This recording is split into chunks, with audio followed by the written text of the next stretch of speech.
कदम कदम पे है बाबा तेरा साथ, चमके उठे हैं सूरज चाँद, झूम रहे हैं ज़मीं आसमां। ढल गई है सुबह शाम, सुबह शाम, कैसे बताऊं मन के ये बात।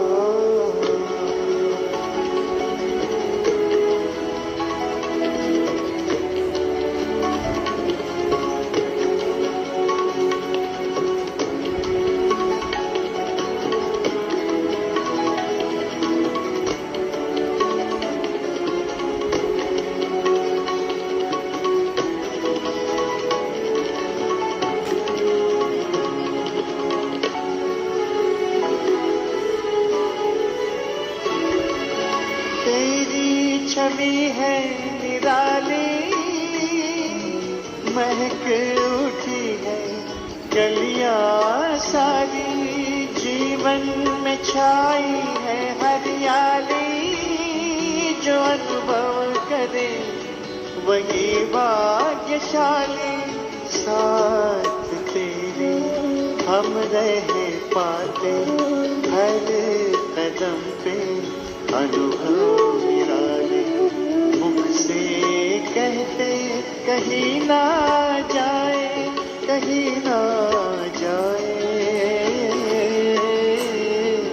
कैसे बताऊं मन के ये भाव, बाबा को पाऊं हर पल पास। हर कदम कदम पे है बाबा तेरा साथ, कैसे बताऊं मन के ये भाव।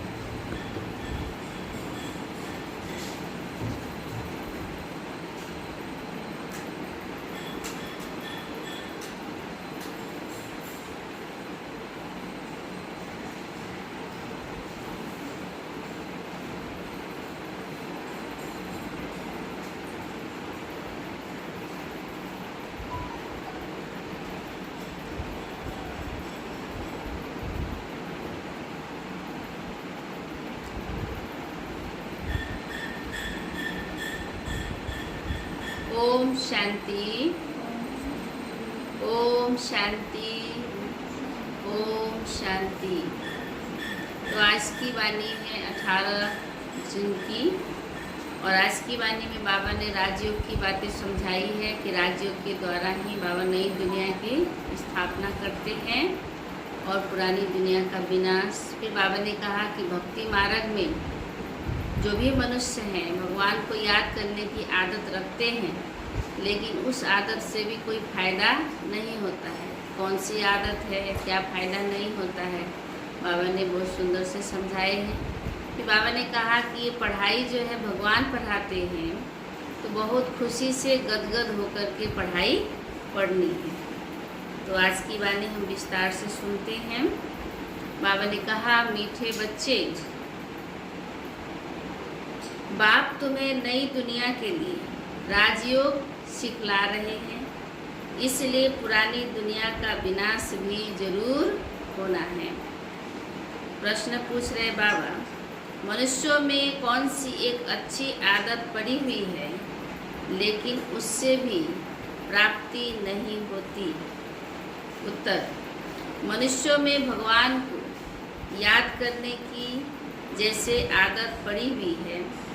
जब कोई भी बात होती है तो कह देते हैं हे भगवान, सामने शिवलिंग आ जाता है, लेकिन पहचान यथार्थ न होने के कारण प्राप्ति नहीं होती है। फिर कह देते हैं सुख दुख सब कुछ वही देता है। तुम बच्चे अभी ऐसे नहीं कहेंगे। ओम शांति। बाप जिसको रचता कहा जाता है, किसका रचता? नई दुनिया का रचता। नई दुनिया को कहा जाता है स्वर्ग व सुख धाम। नाम कहते हैं परंतु समझते नहीं हैं। बाबा ने कहा कृष्ण के मंदिर को भी सुख धाम कहते हैं। अब वह तो हो गया छोटा मंदिर, मंदिर तो छोटा ही होता है। कृष्ण तो विश्व का मालिक था। बेहद का मालिक को जैसे कि हद का मालिक बना देते हैं।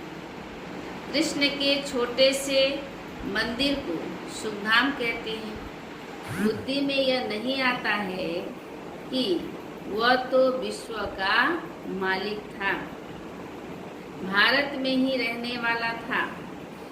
तुमको भी पहले कुछ भी पता नहीं था। बाप को तो सब कुछ पता है। वह सृष्टि के आदि मध्य अंत को जानते हैं। अभी तुम बच्चे जानते हो। दुनिया में तो यह भी किसको पता नहीं है कि ब्रह्मा विष्णु शंकर कौन है। सीख तो है उच्च ते उच्च भगवान। अच्छा, फिर बाबा पूछ रहे हैं कि फिर प्रजापिता ब्रह्मा कहाँ से आया? है तो मनुष्य ही। प्रजापिता ब्रह्मा तो जरूर यहाँ ही चाहिए ना, जिससे ब्राह्मण पैदा हो। प्रजापिता माना ही मुख से एडॉप्ट करने वाला। तुम हो मुख वंशावली। अब तुम जानते हो कि कैसे ब्रह्मा को बाप ने अपना बनाकर मुख वंशावली बनाया है। इनमें प्रवेश भी किया। फिर कहा कि यह हमारा बच्चा भी है। तुम जानते हो कि ब्रह्मा नाम कैसे पड़ा, कैसे पैदा हुआ, यह और कोई नहीं जानते हैं। हम बच्चों के सिवाय और कोई नहीं जानते हैं। सिर्फ महिमा गाते हैं कि परमात्मा, परमपिता परमात्मा ऊंचे ते उच्च है। परंतु यह कोई की बुद्धि में नहीं आता कि ऊंचे ते उच्च एक बाप ही है। हम सभी आत्माओं का वह पिता है, वह भी बिंदु रूप ही है। उनमें सृष्टि के आदि मध्य अंत का ज्ञान है। यह नॉलेज भी तुमको अभी मिली है। पहले जरा भी यह ज्ञान नहीं था। सृष्टि के आदि मध्य अंत को नहीं जानते थे, रचता को भी नहीं जानते थे। मनुष्य सिर्फ कहते रहते हैं ब्रह्मा विष्णु शंकर, परंतु जानते तो कुछ भी नहीं है। तो उन्हों को ही समझाना है। अभी तुम समझदार बने हो, जानते हो कि बाप ज्ञान का सागर है, जो हमको ज्ञान सुनाते हैं, पढ़ाते हैं। बाबा ने कहा यह राजयोग है ही। सतयुग नई दुनिया के लिए तो जरूर पुरानी दुनिया का विनाश होना चाहिए। उसके लिए यह महाभारत लड़ाई है। आधा कल्प से लेकर तुम भक्ति मार्ग के शास्त्र पढ़ते आए हो। अब तो बाप से डायरेक्ट सुनते हो। बाप कोई शास्त्र नहीं बैठ करके सुनाते हैं। जब तप करना, शास्त्र आदि पढ़ना, बाबा ने कहा यह तो सब भक्ति मार्ग का है। अब भक्तों को भक्ति का फल चाहिए, क्योंकि मेहनत करते ही हैं भगवान से मिलने के लिए। परंतु ज्ञान से है सद्गति, भक्ति से सद्गति नहीं होती। ज्ञान और भक्ति दोनों इकट्ठे चल न सके। अभी है ही भक्ति का राज्य। सब भगत है, हर एक के मुख से ओ गॉड फादर ही जरूर निकलेगा। अब तुम बच्चे जानते हो कि बाप ने अपना परिचय दिया है। क्या दिया है? कि मैं छोटी सी बिंदु हूँ, मुझे ही ज्ञान का सागर कहते हैं और मुझ बिंदु में ही सारा ज्ञान भरा हुआ है। इसीलिए बाबा को क्या कहते हैं? रूप में बिंदु और ज्ञान में सिंधु के समान। सिंधु है, आत्मा में ही नॉलेज रहती है। बाबा ने कहा अभी तुम बच्चे समझते हो कि उनको परम पिता परमात्मा कहा जाता है। वह है सुप्रीम सोल, अर्थात सबसे ऊंचे ते ऊंचे पतित पावन बाप ही सुप्रीम है ना। मनुष्य हे भगवान कहेंगे तो शिवलिंग ही याद आएगा, याद पड़ेगा। वह भी यथार्थ रीति से नहीं, बाबा जो है जैसा है उस रूप से नहीं, जो भक्ति में शिवलिंग है वो याद आएगा। एक जैसे कि आदत पड़ गई है कि भगवान को याद करना है, भगवान ही सुख दुख देता है। अभी तुम बच्चे ऐसे नहीं कहेंगे। तुम जानते हो कि बाप तो सुखदाता है। सतयुग में सुख धाम था, वहाँ दुख का नाम नहीं था और कलयुग में है ही दुख, यहाँ सुख का नाम ही नहीं। ऊंचे ते उच्च भगवान, बाबा ने कहा ऊंचे ते उच्च भगवान वह है सर्व आत्माओं का बाप। यह किसको पता नहीं है कि आत्माओं का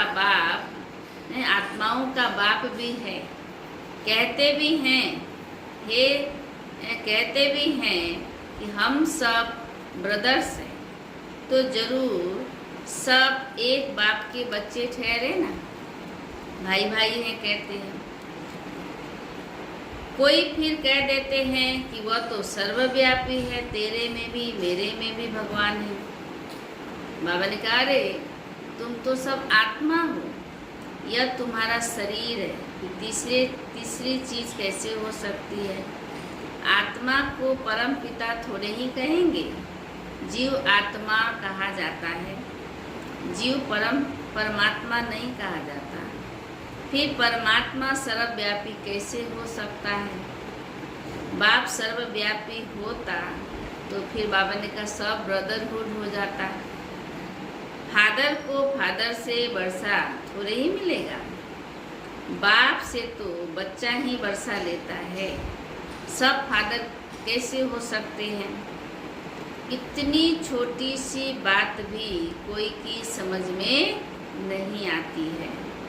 तब बाप कहते हैं बच्चे, हमने आज से 5000 बरस पहले तुमको कितना समझदार बनाया था। तुम एवर हेल्दी वेल्दी समझदार थे, इससे जास्ती समझदार कोई हो नहीं सकता। बाबा ने कहा तुमको अभी जो समझ मिलती है यह फिर वहाँ नहीं होगा, सतयुग में नहीं होगा। वहाँ यह थोड़े ही मालूम रहता कि हम फिर से गिरेंगे। यह मालूम हो तो फिर सुख की भाषणा ही न आए। यह ज्ञान फिर प्राय लोप हो जाता है। ज्ञान का सार बुद्धि में आ जाता है, प्रारब्ध पा लेते हैं और यह ज्ञान प्राय लोप हो जाता है। यह ड्रामा का ज्ञान सिर्फ अभी तुम्हारी बुद्धि में है। ब्राह्मणी अधिकारी रहते हैं, तुम्हारी बुद्धि में है कि अब हम ब्राह्मण वर्ण के हैं। ब्राह्मणों को ही बाप ज्ञान सुनाते हैं, ब्राह्मण फिर सबको सुनाते हैं। गायन भी है कि भगवान ने आकर स्वर्ग की स्थापना की थी, राजयोग सिखाया था।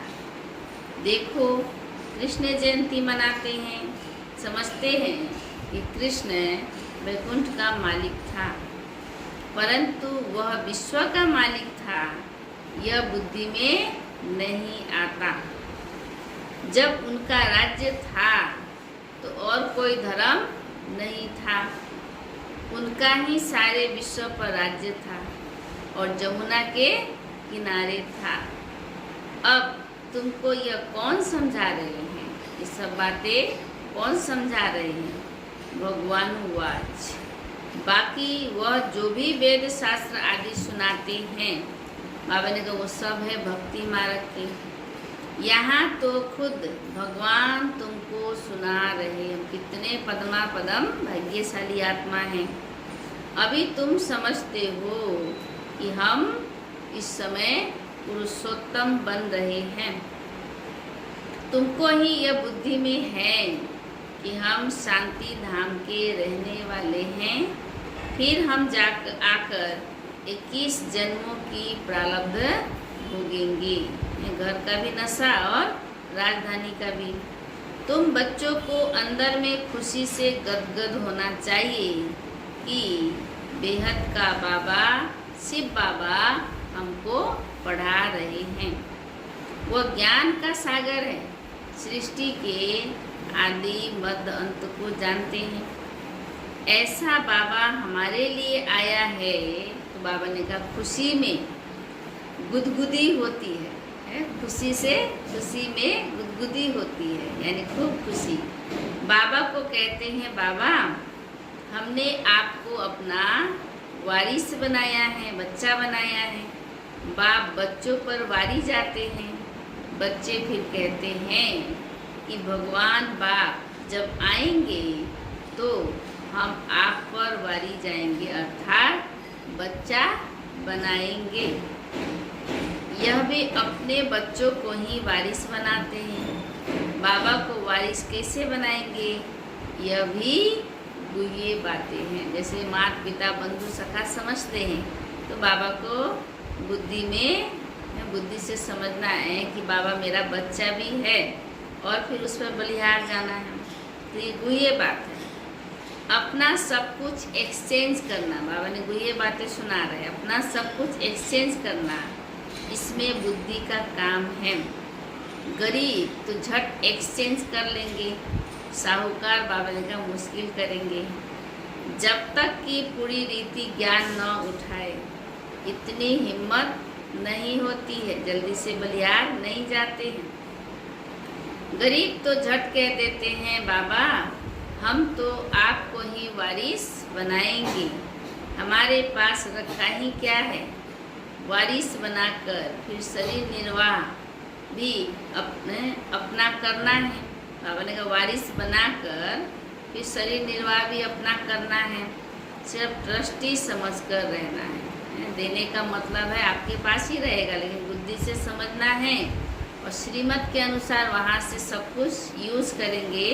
ट्रस्टी होकर के रहना है। युक्ति बहुत बताते रहते हैं। बाप तो सिर्फ देखते हैं कि कोई पाप कर्म में तो पैसे खराब नहीं करते हैं। मनुष्य को पुण्य आत्मा बनाने में पैसा लगाते हैं। बाबा चेक करते देखते हैं। सर्विस भी कायदेशीर करते हैं। यह पूरी जांच करेंगे बाबा, फिर सब राय देंगे। यह भी धंधे में ईश्वर अर्थ निकालते थे ना बाबा, धर्मायु निकालते थे। वह तो था इनडायरेक्ट, ज्ञान नहीं था। अभी बाप डायरेक्ट आए हैं। मनुष्य समझते हैं कि हम जो कुछ करते हैं उनका फल दूसरे जन्म में हमें ईश्वर देते हैं। कोई गरीब दुखी है तो समझेंगे कर्म ही ऐसा किया हुआ है इसलिए ऐसा मिला है। अच्छे कर्म किए हैं तो सुखी हैं। बाप तुम बच्चों को कर्मों की गति पर समझाते हैं। रावण राज्य में तुम्हारे सब कर्म विकर्म ही हो जाते। जैसा बीज बोएंगे वैसा ही फल पाएंगे। सतयुग और त्रेता में रावण ही नहीं होगा, इसलिए वहाँ कोई कर्म विकर्म नहीं होता है। बाबा ने कहा यहाँ जो अच्छे कर्म करते हैं उनका अल्पकाल के लिए सुख मिलता है। व्यर्थ नहीं जाता है, लेकिन अल्पकाल के लिए मिलता है। फिर भी कोई ना कोई रोग खिटपिट तो होती ही रहती है, क्योंकि अल्पकाल का सुख है। अभी बाप कहते हैं यह रावण राज्य ही खत्म होना है। राम राज्य की स्थापना शिव बाबा कर रहे हैं। तुम जानते हो यह चक्र कैसे फिरता है। भारत ही फिर गरीब हो जाता है। भारत आज से 5000 बरस पहले स्वर्ग था। इन लक्ष्मी नारायण का राज्य था। पहले गद्दी इनकी चली थी। कृष्ण प्रिंस, फिर स्वयंवर किया तो राजा बना। नारायण नाम पड़ा कृष्ण से। यह भी तुम अभी समझते हो तो तुमको वंडर लगता है। बाबा आप सारे रचता और रचना की नॉलेज सुनाते हो। आप हमको कितना उच्च पढ़ाते हो। बलिहार जाऊं हमको तो सिवाय एक बाप की और कोई को याद नहीं करना है।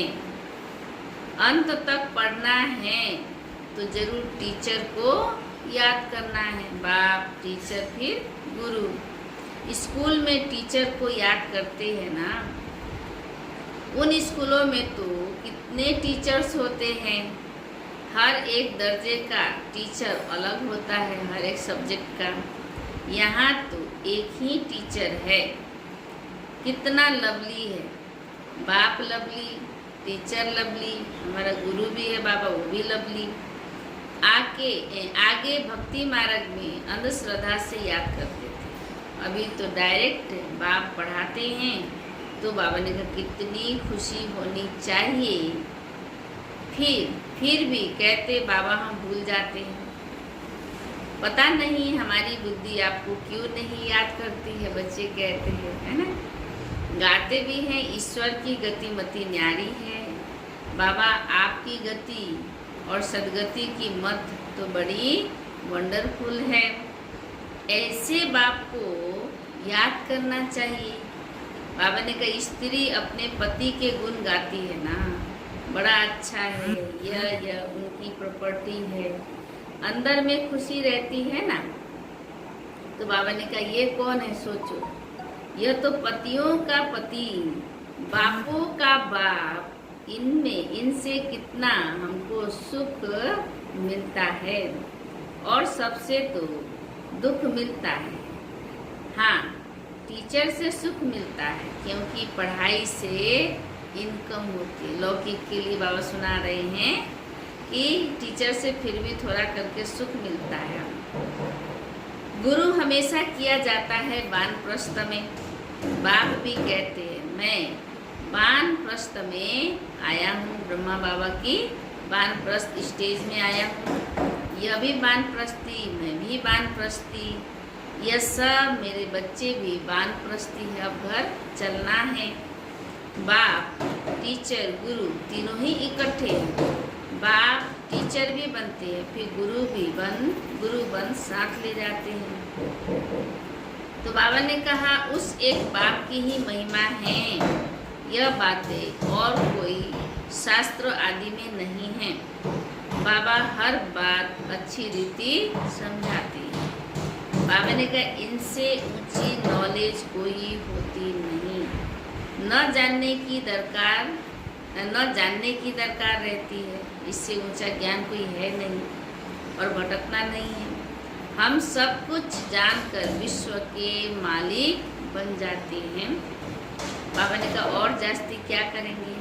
बच्चों की बुद्धि में यह हो तब खुशी में, और बाबा ने कहा बच्चों की बुद्धि में यह हो तब खुशी में और उसी याद में रहे कि बाबा हमें विश्व का मालिक बनाते हैं। पुण्य आत्मा बनने के लिए याद में जरूर रहना चाहिए। माया का धर्म है तुम्हारे योग को तोड़ना। योग में ही माया बिगड़ डालती है। भूल जाते हैं। माया के तूफान बहुत आते हैं। बाबा ने कहा यह सब ड्रामा में नूंद है। सबसे आगे तो यह है तो इनको सब अनुभव होते हैं, यानी ब्रह्मा। मेरे पास जब आए तब तो सबको समझाओ ना। बाबा ने कहा यह सब माया के तूफान आएंगे। बाबा के पास भी आते हैं। तुमको भी आएंगे, बाबा माना ब्रह्मा बाबा के पास, तुमको भी आएंगे। माया का तूफान ही न आए, योग ही लगा रहे, तो कर्मातीत अवस्था हो जाए, फिर हम यहाँ रह न सके। कर्मातीत अवस्था हो जाएगी तो फिर सब चले जाएंगे। शिव की बारात गई हुई है ना, शिव बाबा आए तब तो हम सब आत्माएं जाए। शिव बाबा आते ही हैं सबको ले जाने। सतयुग में इतनी आत्माएं थोड़ी ही होंगी, वहाँ कल परसों भी बाबा ने बताया था, छोटा सा गांव होगा, है ना, इतनी जगह की जरूरत नहीं होगी, एक भारत ही रहेगा। अच्छा, मीठे मीठे सिखे लदे बच्चों प्रति माता पिता बाप दादा का याद प्यार और गुड मॉर्निंग। रूहानी बाप की रूहानी बच्चों को नमस्ते। हम रूहानी बच्चों की रूहानी बाप दादा को याद प्यार गुड मॉर्निंग और नमस्ते नमस्ते नमस्ते। अच्छा, अब धारणा के लिए मुख्य सार बाबा ने पहले पॉइंट में पक्का करा रहे हैं। शिव बाबा को अपना वारिस बनाकर सब कुछ एक्सचेंज कर देना है। जो वारिस नहीं बनाए हैं आज बना लेना है, आज अभी। बाबा कहते शुभ काम में देरी नहीं करनी है। तो शिव बाबा को अपना वारिस बनाकर सब कुछ एक्सचेंज कर देना है। वारिस बनाकर शरीर निर्वाह भी करना है, ट्रस्टी समझकर रहना है। पैसे कोई भी पाप कर्म में नहीं लगाने। ऐसा नहीं हमारा पैसा है, हमारा कमाया हुआ धन है, हम जो भी कुछ कर सकते हैं, लेकिन जब हम बाबा को वारिस बनाए हैं, बाबा को सौंपा है, तो बाबा ने कहा वहाँ से जब यूज करते हैं तो बाबा से पूछ कर कोई भी पाप कर्म में नहीं लगाना है। दूसरी है, अंदर खुशी में गुदगुदी होती रहे कि स्वयं ज्ञान का सागर बाबा हमको पढ़ा रहे हैं। पुण्य आत्मा बनने के लिए याद में रहना है। माया के तूफानों से डरना नहीं है। आज की वरदान है, बाबा ने कहा रूहानियत की स्थिति द्वारा व्यर्थ बातों का स्टॉक खत्म करने वाले खुशी के खजाने से संपन्न भव। रूहानियत की स्थिति द्वारा व्यर्थ बातों का स्टॉक खत्म करने वाले खुशी के खजाने से संपन्न भव। बाबा ने समझाया रूहानियत की स्थिति द्वारा व्यर्थ बातों के स्टॉक को समाप्त करो, नहीं तो एक दो के अवगुणों का वर्णन करते बीमारी के जर्म्स वायुमंडल में फैलते रहेंगे। इससे वातावरण पावरफुल नहीं बनेगा। आपके पास अनेक भावों से अनेक आत्माएं आएंगी, लेकिन आपकी तरफ से शुभ भावना की बातें ही ले जाए। यह तब होगा जब स्वयं के पास खुशी की बातों का स्टॉक जमा होगा। यदि दिल में किसी के प्रति कोई व्यर्थ बातें होंगी तो जहाँ बातें हैं वहाँ बाप नहीं पाप है। अच्छा, स्लोगन, स्मृति का स्विच ऑन हो तो मूड ऑफ हो नहीं सकती। स्मृति मतलब मैं कौन हूँ, कहाँ से आई हूँ, किसकी हूँ, क्या करना है। तो स्मृति का स्विच ऑन हो तो मूड ऑफ हो नहीं सकती। अच्छा, आज की हम सभी मम्मा की विशेषताएं सुनेंगे। कल की मम्मा की विशेषता क्या थी? ड्रामा पर निश्चय।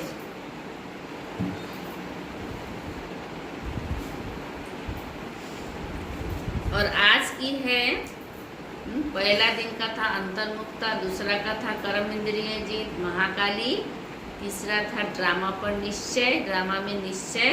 और आज की मम्मा की विशेषता है सर्वप्रति समभाव और श्रेष्ठ भाव। सभी आत्माओं के प्रति समभाव, बराबर और श्रेष्ठ भाव।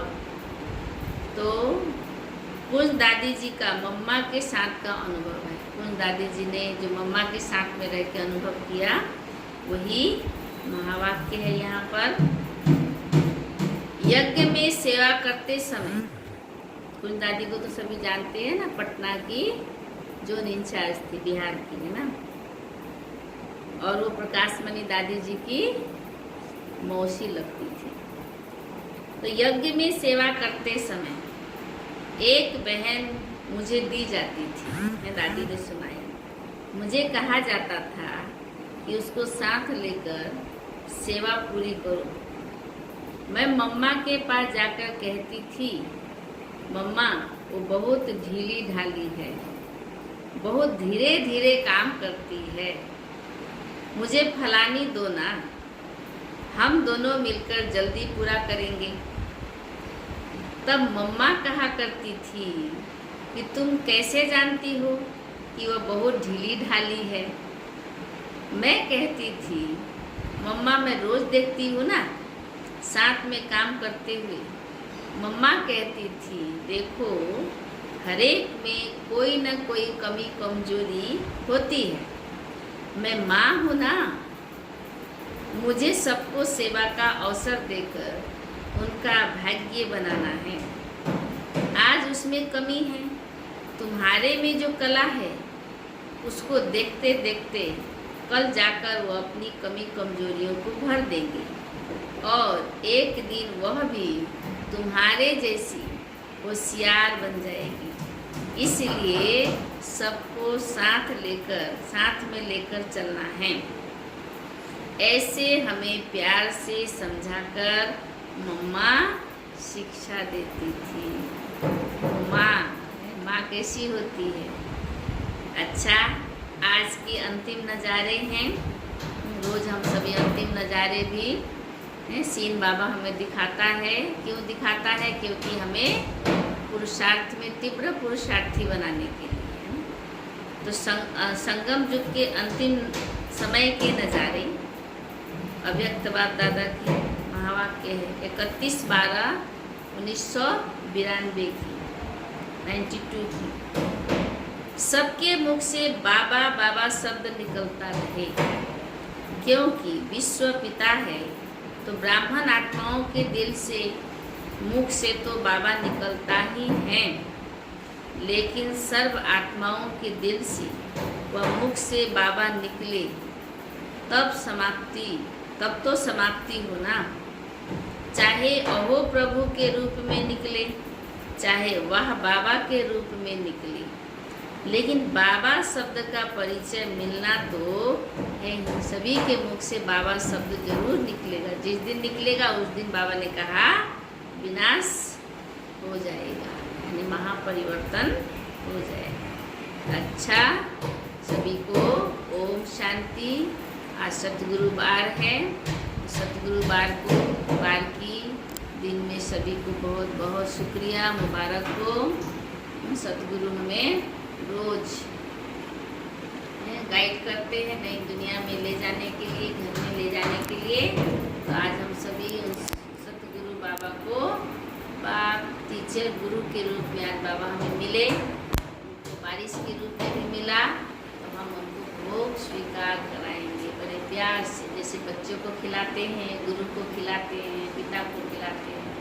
तो इमर्स करेंगे वतन में कि बाबा हमारा सर्व संबंध है और हमें बाबा को भोग स्वीकार कराना है। तो सभी अपने आप को ये नहीं सोचिए मैं घर में बैठी हूँ, सभी सोचिए, इमर्स कीजिए बुद्धि से, यहाँ क्लास में पहुँच जाइए हैदरपारा के सेंटर में और